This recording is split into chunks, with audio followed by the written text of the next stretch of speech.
Good afternoon, brothers. Nathan here from Live Bearded, and I'm coming to you with the month 4 update on how to grow a beard. Now, month 4 is much easier, you guys. This is a really important month. Growth is coming along great. Beard is coming in great. But there's something really important you have to do during this 4th month. You know what that is? Leave it alone.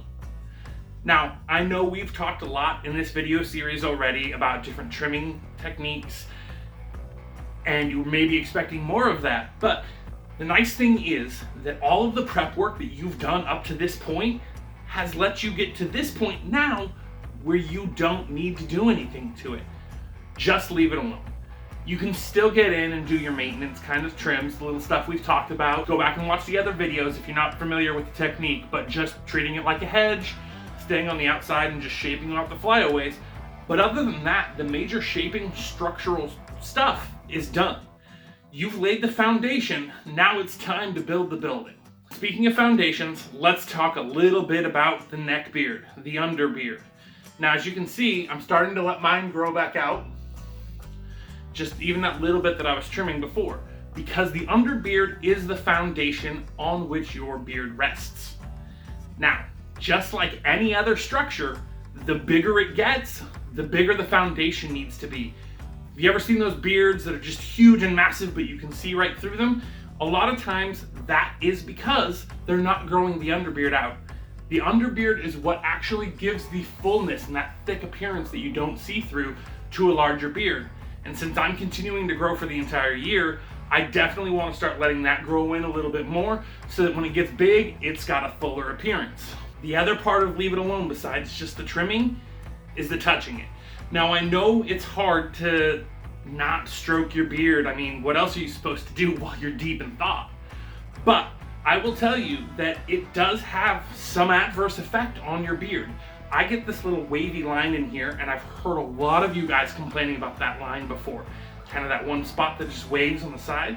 And what I figured out is that it was actually from stroking my beard. I would get it right in that line where my thumb went across the cheek. For those of you who aren't familiar with it or just need a refresher, our skin naturally produces an oil called sebum. Beard oil is a replacement for sebum, so when your beard's soaking the sebum off your face, the beard oil can go in and keep your skin hydrated. What we don't think about often though, is that our hands are already covered in sebum. With our hands already being covered in sebum, anytime you're touching your face, you're applying oil to your beard. And if you're doing that in a motion, you're going to be training your beard to follow that path line, hence the little wave where your thumb kind of digs into your beard while you stroke it. I was having some problems with that. I stopped touching my beard for maybe 2 days and it started to go away already. So if that's something you're struggling with, pay attention to your habits of grabbing or pulling or stroking your beard. They may be what's giving you those inconsistencies in your beard's overall shape. Other things to keep in mind, your routine. Make sure your daily routine is good. Make sure you're in there. At this point in time, 3-step systems are no longer an option for me. They are mandatory. I need to make sure I'm washing it with a good natural wash. I need to make sure I'm oiling it to replace the sebum, and I need to use the butter to keep it all soft and fluffy, because everyone likes a softer beard. All right, so I hope everything is going well with you guys. Just leave it alone. Seriously, guys, step back, let it grow in right now.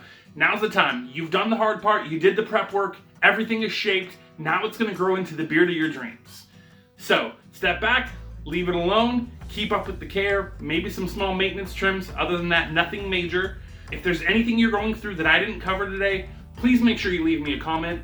Let me know. We'll get to you as soon as we can, help you get through that, because we want to see your beards just grow to their full potential. Also, if you haven't subscribed yet, subscribe. We're going to keep going through this journey, and I want to make sure you don't miss it. So thanks for tuning in, and as always, brothers, live bearded.